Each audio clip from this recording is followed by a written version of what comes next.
Welcome to the program. It's a great joy and privilege for me to be with you on this program. நிகழ்ச்சிக்கு உங்களை அன்போடு கூட வரவேற்கிறேன். இந்த நிகழ்ச்சியிலே உங்களோடு இணைந்திருப்பதில் மிகுந்த மகிழ்ச்சி அடைகிறேன். Let's bow our heads in prayer. நாம் தலைகளை தாழ்த்தி ஜெபிப்போம். Loving Heavenly Father, as we come around your word, அன்பின் பரலோக பிதாவே, உம்முடைய வார்த்தைக்கு நேராக இப்பொழுது வருகிறோம்.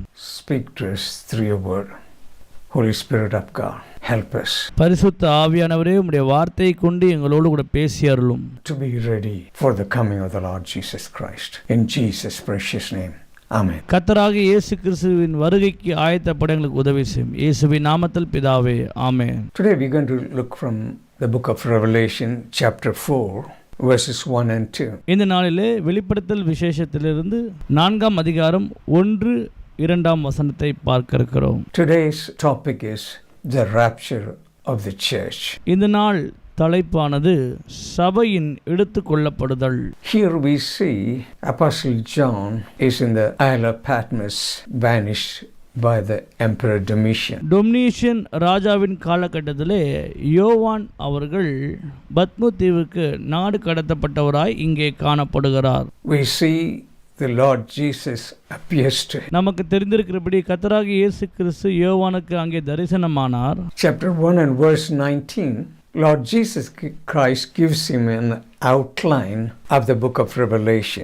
1ஆம் அதிகாரம் 19ஆம் வசனத்திலே நாம் பார்க்கும் பொழுது கர்த்தராகிய இயேசு கிறிஸ்து வெளிப்படுத்தல் விசேஷத்தை குறித்து ஒரு காரியத்தின் கடைத்தொகையை இங்கே கொடுக்கிறார்.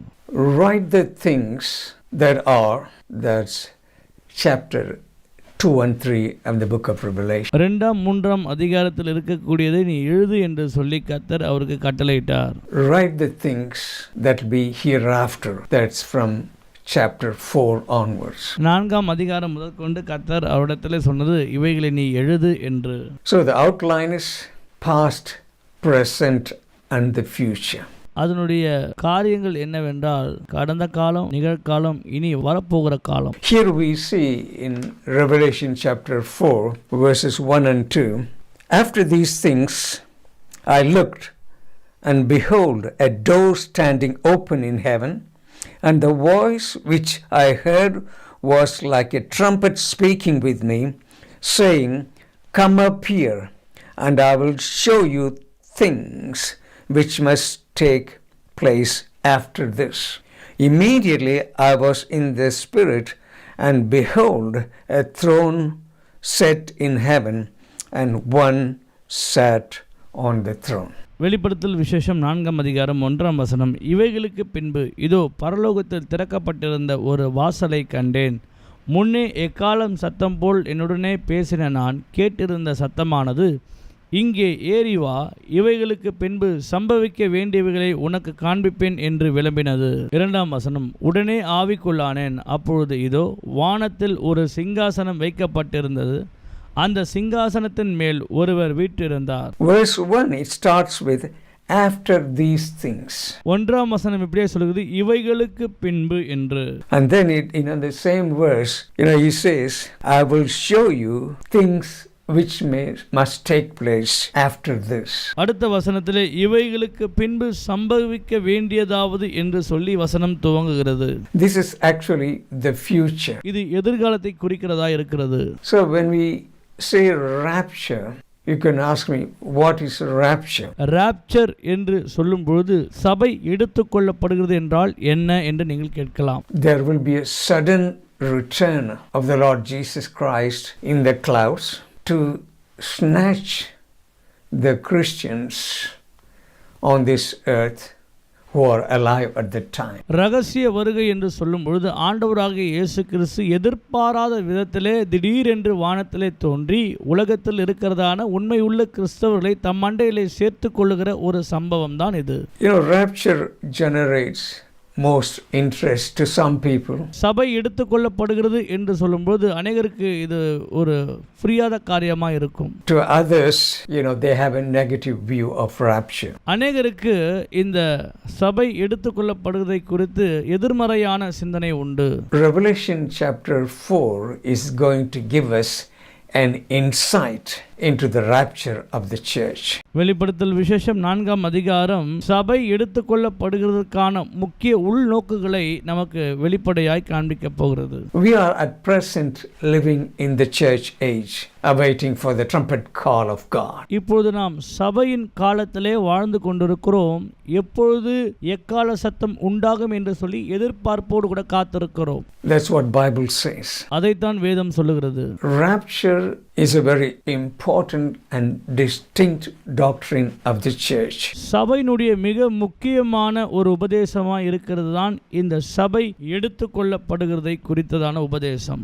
You see chapter 14 as chapter 4 and 5. 14ஆம் அதிகாரம் 4ஆம் அதிகாரம் 5ஆம் அதிகாரம் ஆகியவைகள் மிக முக்கியமான ஒன்று. And after that we see tribulation starts from chapter 6 onwards. அதற்கு பின்பதாக 6ஆம் அதிகாரத்திலிருந்து சபை உபத்திரவத்திற்குள்ளாக போகிறதை இங்கே பார்ப்போம்.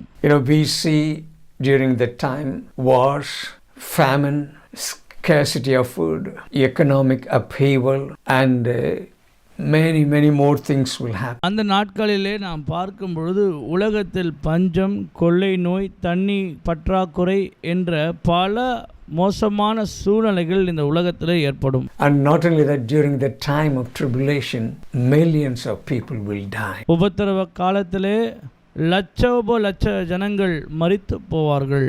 In the time of tribulation is like the last call for those who do not know Lord Jesus Christ to accept him as their Savior. மகா உபத்திரவ காலத்தில் இருக்கிறவர்களுக்கு ஒரு கடைசி வாய்ப்பாக கர்த்தராகிய இயேசு கிறிஸ்துவை குறித்து அவர்களுக்கு அறிவிக்கப்படும் தங்களுடைய சொந்த இரட்சகராக ஏற்றுக்கொள்வதற்கென்று.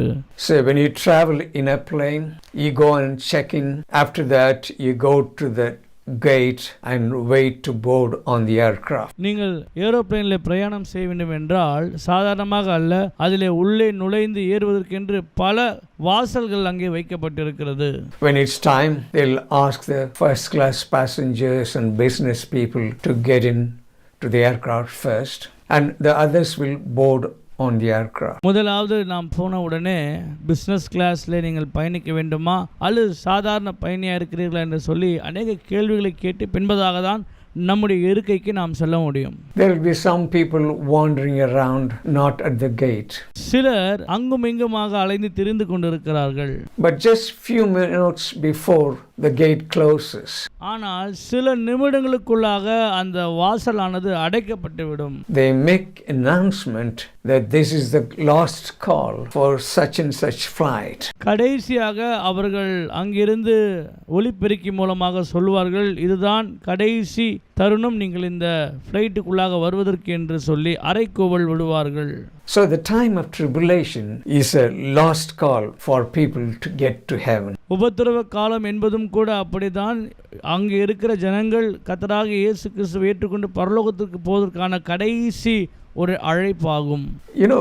The question is, where will the Christians be during the time of tribulation? கேள்வி என்னவென்றால், கிறிஸ்தவர்களாகிய நாம் இந்த உபத்திரவ காலங்களில் எங்கே இருப்போம் என்பதுதான். There are three different views. 3 முக்கியமான பார்வை உண்டு. The first view is post tribulation. முதலாவது வியூகமானது உபத்திரவ காலத்துக்கு முன்பதாக. Some Christians believe that the church will go through the time of tribulation. சிலர் சொல்லுகிறார்கள், சபையானது உபத்திரவத்தின் காலத்தின் ஊடாக தான் கடந்து செல்ல வேண்டும் என்று சொல்லி. Because you read in John chapter 16 and verse 33, in this world you shall have tribulations, but be of good cheer, I have overcome the world. யோவான் சுவிசேஷம் 16ஆம் அதிகாரம் 33ஆம் வசனத்தில் இப்படியே சொல்லப்பட்டிருக்கிறது, இந்த உலகத்திலே உங்களுக்கு உபத்திரவம் உண்டு, திடன் கொள்ளுங்கள், நான் இந்த உலகத்தை ஜெயித்தேன் என்று கர்த்தர் சொல்லியிருக்கிறார். As Christians, they've always gone through time of tribulation when you look at the church history. சபை வரலாறிலே நாம் பார்க்கும்போது சபையானது கிறிஸ்தவர்கள் அநேக முறை நாம் உபத்திரவத்தின் ஊடாக தான் கடந்து சென்றிருக்கிறோம். But the tribulation that we see in Revelation chapter 6 to 18 is totally different. வெளிப்படுத்தல் விசேஷம் 6 முதல் 18 நாம் பார்க்கும் பொழுது இங்கே இருக்கிறதான இந்த உபத்திரவ காலமானது முற்றிலுமாய் வித்தியாசமானதாக இருக்கும். Second view about tribulation is, it's called those Christians believe the rapture will take place at the middle of tribulation. யுகமானது சில கிறிஸ்தவர்கள் இப்படியே விசுவாசிக்கிறார்கள், உபத்திரவ காலத்தின் நடுவிலே இந்த இயேசு கிறிஸ்துவின் ரகசிய வருகையானது இருக்கும் என்று அவர்கள் விசுவாசிக்கிறார்கள். This is called mid-tribulation. மத்திய உபத்திரவ காலம்.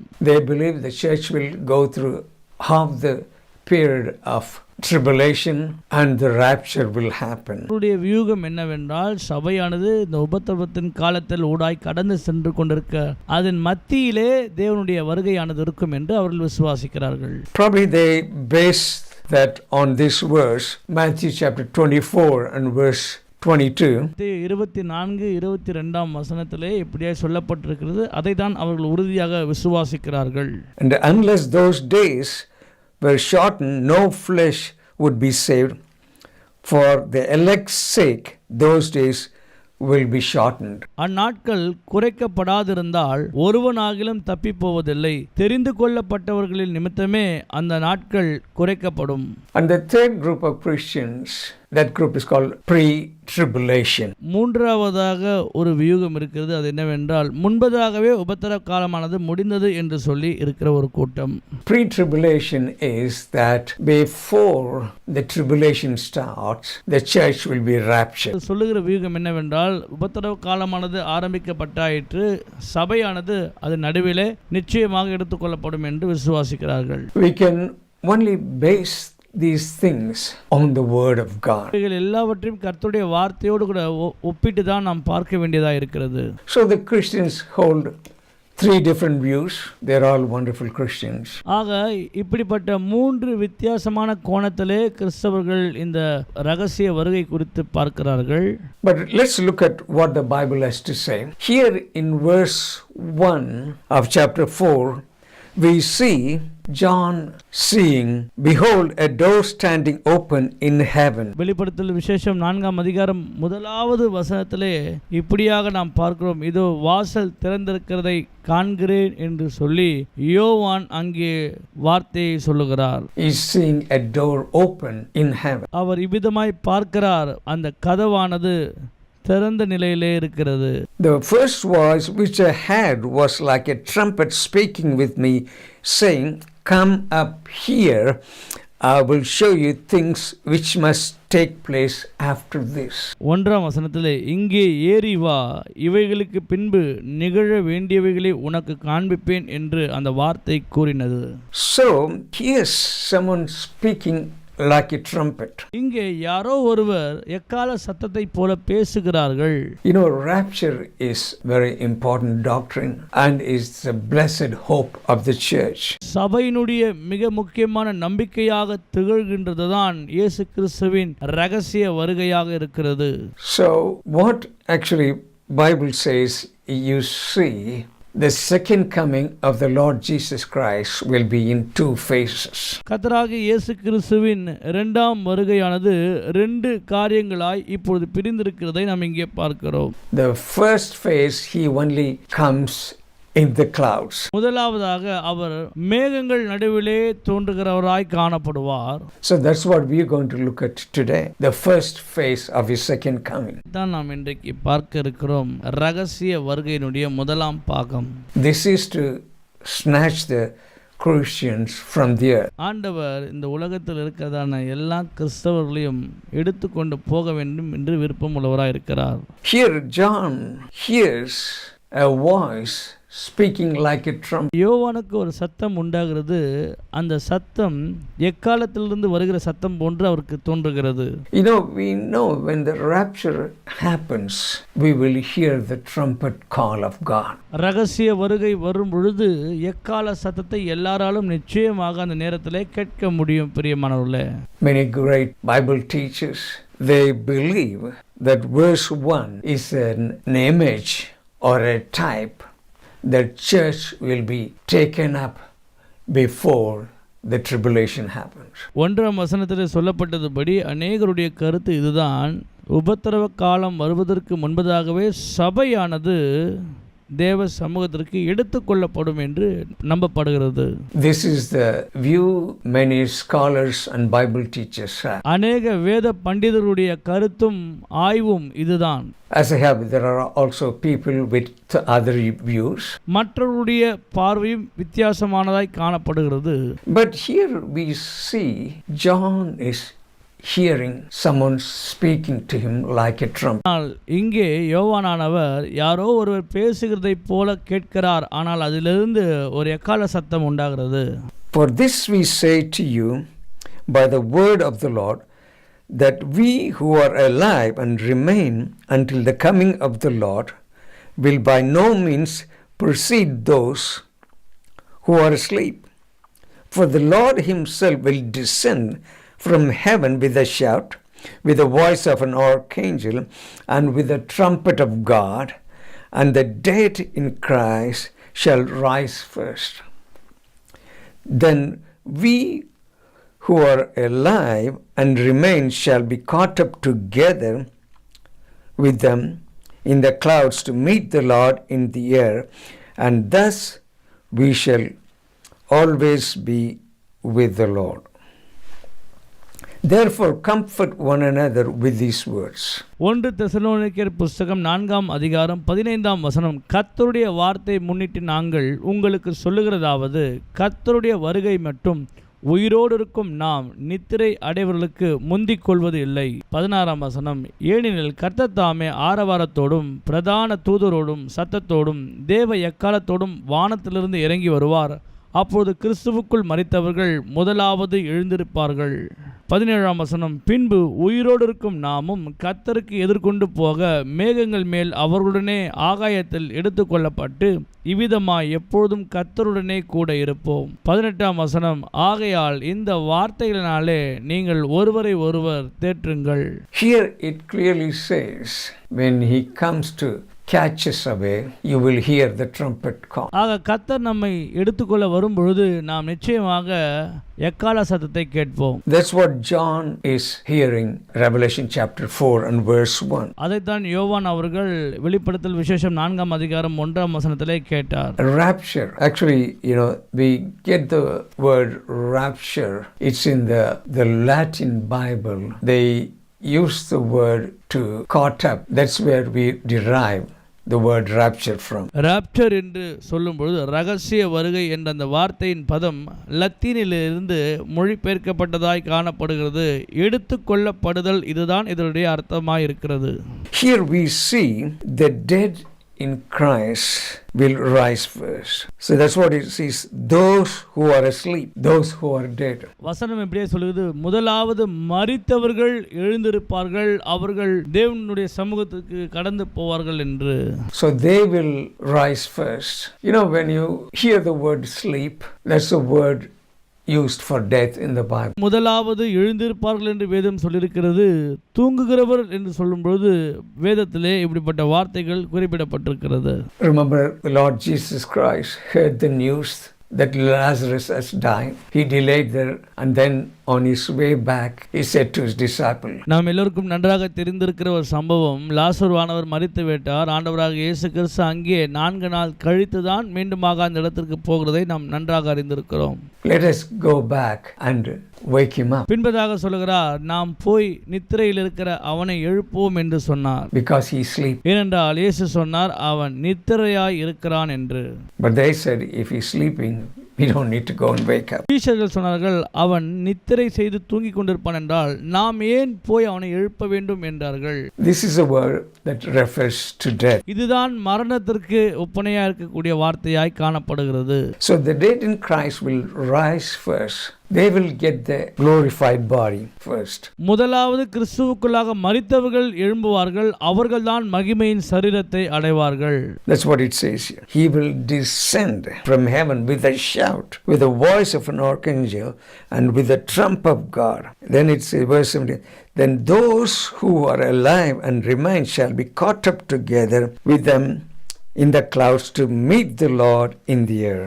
1 தெசலோனிக்கேயர் 4ஆம் அதிகாரம் 17ஆம் வசனம். பின்பு உயிரோடு இருக்கும் நாமும் கர்த்தருக்கு எதிர்கொண்டு போக மேகங்கள் மேல் அவர்களுடனே கூட ஆகாயத்தில் எடுத்துக்கொள்ளப்பட்டு இவ்விதமாய் எப்பொழுதும் கர்த்தர் உடனே கூட இருப்போம். So dead in Christ will rise, and those who are alive, and we go up and meet the Lord in the air. முதலாவது கிறிஸ்துவுக்குள்ளாக மரித்தவர்கள் எழுந்திருப்பார்கள், பின்பதாக உயிரோடு இருக்கிற நாமும் மேகங்கள் மத்தியிலே ஆண்டவராகிய இயேசுவை சந்திப்போம். Behold, I tell you a mystery, we shall not all sleep, but we shall be changed in a moment, in the twinkling of an eye, at the last trumpet, for the trumpet will sound, and the dead will be raised incorruptible, and we shall be changed. கொரிந்தியரின் புஸ்தகம் 15ஆம் அதிகாரம் 51ஆம் வசனம். இதோ ஒரு ரகசியத்தை உங்களுக்கு அறிவிக்கிறேன், நாம் எல்லோரும் நித்திரை அடைவது இல்லை, ஆகிலும் கடைசி எக்காலம் துணிக்கும் போது ஒரு நிமிஷத்திலே ஒரு இமைப்பொழுதிலே நாம் எல்லோரும் மறுரூபம் ஆக்கப்படுவோம். 52ஆம் வசனம்.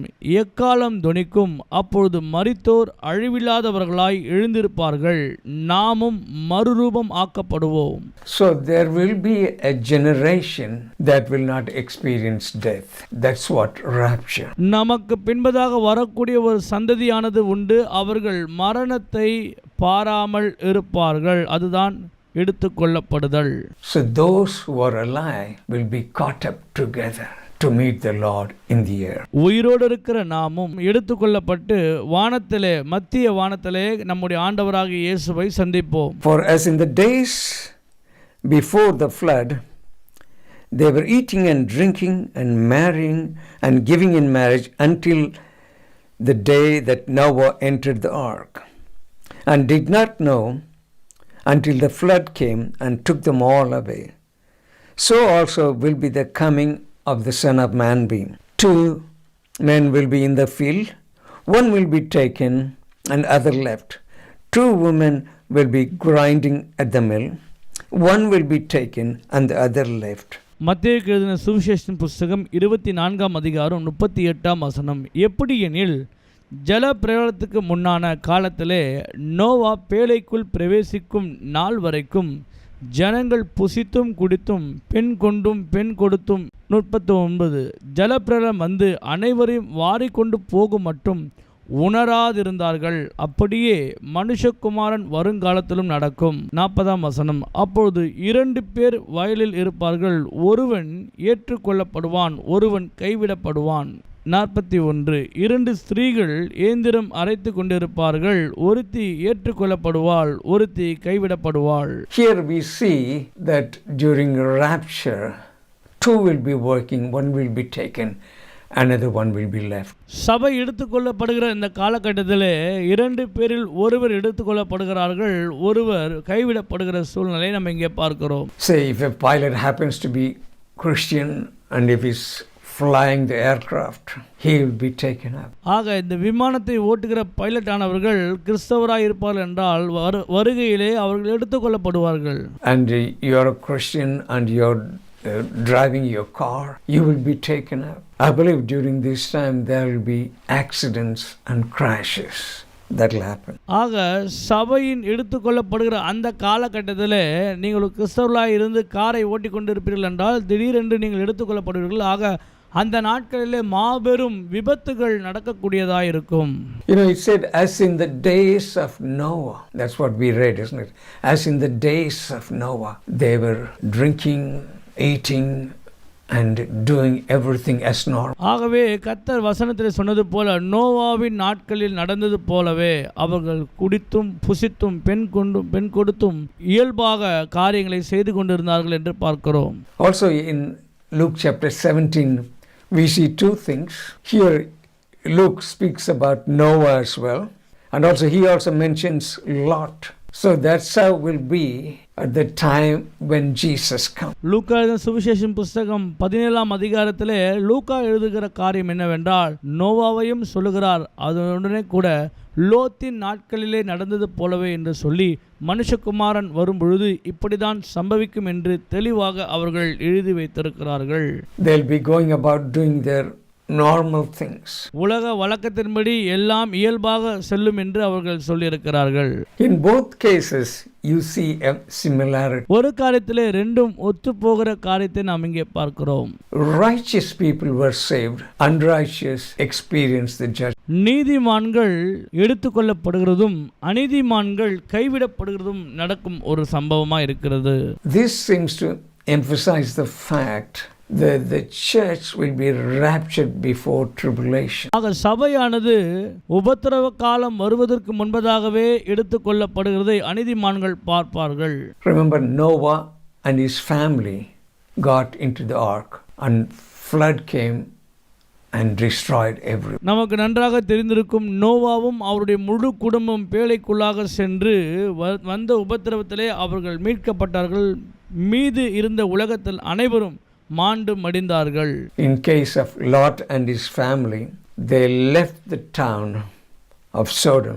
லோத்தினுடைய காரியத்திலும் நாம் பார்க்கும்போது சோதம் குமரா முழுவதும் அழிக்கப்பட்டதை இங்கே பார்க்கிறோம். Then fire and brimstone rained down and destroyed the whole thing. அக்கினியும் கந்தகமும் வந்து அந்த முழு பட்டணத்தையும் அழித்து போட்டதை நாம் நன்றாக அறிந்திருக்கிறோம். So in two cases you see the righteous were saved. இந்த ரெண்டு சம்பவத்தில் நாம் பார்க்கும்போது நீதிமான்கள் காக்கப்பட்டவர்களாய் காணப்படுகிறார்கள். Here it says, Matthew 24 and also Luke 17, we see, as it was in the time of Noah and as it was in the time of Lot. 7ஆம் அதிகாரம் மத்திய 24ஆம் அதிகாரத்தில் இப்படியே சொல்லப்பட்டிருக்கிறது, நோவாவின் காலத்தில் போலவும் லோத்தின் நாட்கள் போலவும் சம்பவிக்கும் என்று. God saved the righteous. கர்த்தர் நீதிமான்களை காப்பாராக. There are more scriptures we can see that proves that God will take the church before the time of tribulation. அநேக வசனங்கள் உண்டு, கர்த்தர் உபத்திரவ காலத்துக்கு முன்பதாகவே சபையை எடுத்துக்கொள்வார் என்பதற்கு ஆதாரமாக. The rapture is an announced event. ரகசிய வருகை என்று சொல்லக்கூடிய ஒன்று ஏற்கனவே அறிவிக்கப்பட்ட ஒன்றாயிருக்கிறது. Here we see John is a picture of the church. John heard a voice like a trumpet speaking with him. Come up here, I will show you things which must take place after this. யோவானானவர் சபைக்கு அடையாளமாக இருக்கிறார். அவருக்கு உண்டாகிற வார்த்தை என்னவென்றால், இங்கே நீ ஏறி வா, இவைகளுக்கு பின்பதாக சம்பவிக்க வேண்டியவைகளை நான் உனக்கு காண்பிப்பேன் என்று சொல்லி கர்த்தருடைய வார்த்தை விளம்பினது.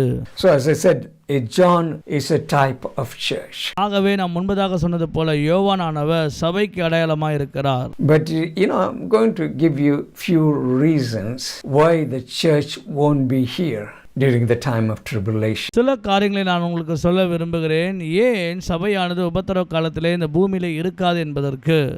The church is mentioned 19 times in the first 3 chapters in the book of Revelation. முதல் 3 அதிகாரத்தில் வெளிப்படுத்தல் விசேஷத்திலே 19 முறை சபை என்று அங்கே குறிப்பிடப்பட்டிருக்கிறது. The church is not mentioned at all. Church is only mentioned Revelation chapter 22 and verse 16. சபை என்று வெளிப்படுத்தல் விசேஷம் 22:16 குறிப்பிடப்பட்டிருக்கிறது. Church is not seen. Church is not spoken about. Church is not at all mentioned during the time of tribulation. உபத்திரவ காலம் என்று சொல்லக்கூடிய அந்த நாட்களிலே சபை என்ற வார்த்தை அங்கே வரவே இல்லாததை நாம் பார்க்கிறோம். In Revelation we see an open door.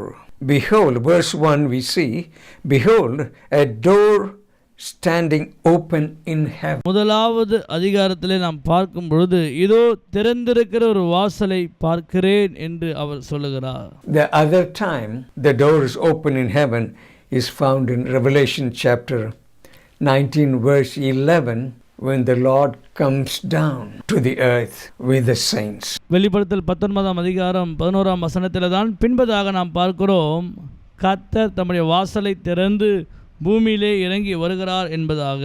Also, as I mentioned, John hears as trumpets speaking. So when the rapture happens, we will hear the trump of God. That's what we saw in 1 Thessalonians chapter 4. ரகசிய வருகை வரும் பொழுது நிச்சயமாக கர்த்தருக்குள் இருக்கிற விசுவாசிகள் யாவரும் எக்கால சத்தத்தை நம்மால் கேட்க முடியும். And also another point I want to mention is when Jesus Christ returns, he will come back with his saints. That's what we read. Jude verse 14. Now Enoch, the seventh from Adam, prophesied about these men also, saying, Behold, the Lord comes with 10,000 of his saints. யூதா 1:14 ஆதாமுக்கு 7ஆம் தலைமுறையான ஏனோக்கும் இவர்களை குறித்து இதோ எல்லாருக்கும் நியாய தீர்ப்பு கொடுப்பதற்கும் அவர்களில் அவபக்தி உள்ளவர்கள் யாவரும் அவபக்தியாய் செய்து வந்த சகல அவபக்தியான கிரியைகள் நிமித்தமும். So this is another point that proves Lord is going to come down with the church. There are also other verses. You read that in 1 Thessalonians chapter 3 and verse 13, and also 1 Thessalonians chapter 4 and verse 14. ஆக உலகத்திலே இப்படிப்பட்ட கொடூரமான மனிதர்கள் இருப்பார்கள் என்று சொல்லி தெசலோனிக்க புஸ்தகத்திலே ஏற்கனவே அவைகளை குறிப்பிட்டு எழுதியிருக்கிறார். These verses speak about the coming of the Lord Jesus Christ to the earth. ஆக இந்த வசனங்கள் எல்லாம் கர்த்தராகிய இயேசு கிறிஸ்து மீண்டுமாக பூமிக்கு வருவார் என்பதை குறித்து உறுதிப்படுத்துகிறதா இருக்கிறது. Saints to come down with the Lord Jesus Christ. The church should be there before the time of tribulation. உபத்திரவ காலத்திலே கர்த்தராகிய இயேசு கிறிஸ்து சபையோடு கூட இந்த பூமிக்கு இறங்கி வருவார் என்று வேதம் சொல்கிறது. For did not appoint us to wrath, but to obtain salvation through our Lord Jesus Christ.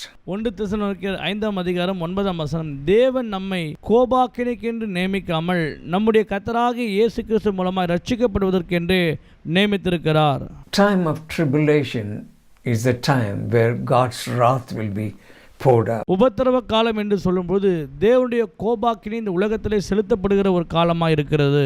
Here it says God has not appointed us to wrath. இங்கே வசனம் சொல்லியிருக்குது நாம் கோபாக்கினைக்கு என்று நியமிக்கப்பட்டவர்கள் அல்லவென்று. When you look at things that are happening around the world, especially in the Middle East, the wars that is going on. இந்த உலகத்திலே இப்போது நடந்து கொண்டிருக்கிற எல்லா சூழ்நிலைகளை பார்க்கும்போது அதிலும் மத்திய கிழக்கு தேசத்திலே நடக்கிற இந்த கோரமான காரியங்களை நாம் பார்க்கும் பொழுது looking at the nation of Israel is our time clock. இஸ்ரவேல் தேசமானது நாம் வாழ்ந்து கொண்டிருக்கிற இந்த காலத்திலே கடைசியா இருக்கிறது. My question today, are you ready for the rapture? என்னுடைய கேள்வி இதுதான், நீங்கள் தேவனுடைய ரகசிய வருகைக்கு ஆயத்தமாய் இருக்கிறீர்களா? You may not know Lord Jesus Christ as your Savior. I want to lead you in a simple prayer. கர்த்தராகிய இயேசு கிறிஸ்துவை உங்களுக்கு ஒருவேளை தெரியாமல் இருந்தால் நான் உங்களை ஜெபத்திற்குள்ளாக நடத்த விரும்புகிறேன். Lord, thank you for this time as we looked at your word. ஆண்டவரே உமக்கு நன்றி, இந்த நாளிலே உம்முடைய வார்த்தை குறித்து பார்க்க எங்களுக்கு உதவி செய்தீரே. And also when we see the things that are happening around us, the time of your return is drawing close. மாத்திரமல்லப்பா, உம்முடைய வருகை நாட்கள் மிகவும் சமீபித்துக் கொண்டிருக்கிறதை நாங்கள் பார்க்கிறோம். Nobody knows the time or the hour. Lord, help us to be ready. நீர் வருகிற நாளும் மணி நேரமும் இன்னதென்று ஒருவருக்கும் தெரியாமல் இருக்கிறதே எங்களுக்கு உதவி செய்யும். Just pray this simple prayer after me. இந்த ஒரு எளிய ஜெபத்தை என்னோடு கூட சேர்ந்து செய்யுங்கள். Loving Heavenly Father, I thank you for this time. I know I am a sinner. You sent your Son, Lord Jesus Christ, to die for me on the cross of Calvary. அன்பின் பரலோக பிதாவே, உம்முடைய குமாரனாகிய இயேசு கிறிஸ்துவே உமக்கு ஸ்தோத்திரம். நான் ஒரு பாவி என்று உணர்கிறேன். எனக்காக உம்முடைய குமாரனாகிய இயேசு கிறிஸ்துவை பரிகாரமாக இந்த பூமிக்கு அனுப்பினீர், அதற்காக உமக்கு ஸ்தோத்திரம். I believed he died for my sins, that he shed his precious blood for me on the cross of Calvary. Lord Jesus, come into my life. I repent of my sins. Cleanse me of all my unrighteousness. I receive you as the Lord and Savior in my life. In Jesus' name, Amen. இந்த பூமிக்கு நீர் வந்த தேவனுடைய மனுஷகுமாரன் என்று நான் விசுவாசிக்கிறேன். எனக்காக கல்வாரி சிலுவையில் அடிக்கப்பட்டு 3ஆம் நாளிலே உயிரோடு எழும்பினீர் என்று நான் இருதயத்தில் விசுவாசித்து நாவினால் அறிக்கை செய்கிறேன். பாவியாகி என்மேல் மனமிறங்கும், எனக்கு கிருபையாய் மன்னிப்பை கொடுத்து உம்முடைய பிள்ளையாய் என்னை மாற்றியலும். என்னுடைய வாழ்க்கையிலே உம்மை நான் என்னுடைய சொந்த இரட்சகராகவும் தேவனாகவும் ஏற்றுக்கொள்கிறேன். இயேசுவின் நாமத்தில் பிதாவே, ஆமென். If you pray this prayer, you have accepted the Lord Jesus Christ as your Savior. I would encourage you to attend a local church. God bless you. இந்த ஜெபத்தை நீங்கள் செய்தீர்கள் என்றால் நீங்கள் இப்போது ஒரு கிறிஸ்தவர்களாய் மாறியிருக்கிறீர்கள். தொடர்ந்து உங்கள் அருகாமையில் உள்ள சபைகளுக்கு சென்று தேவநாமத்தை மகிமைப்படுத்துங்கள்.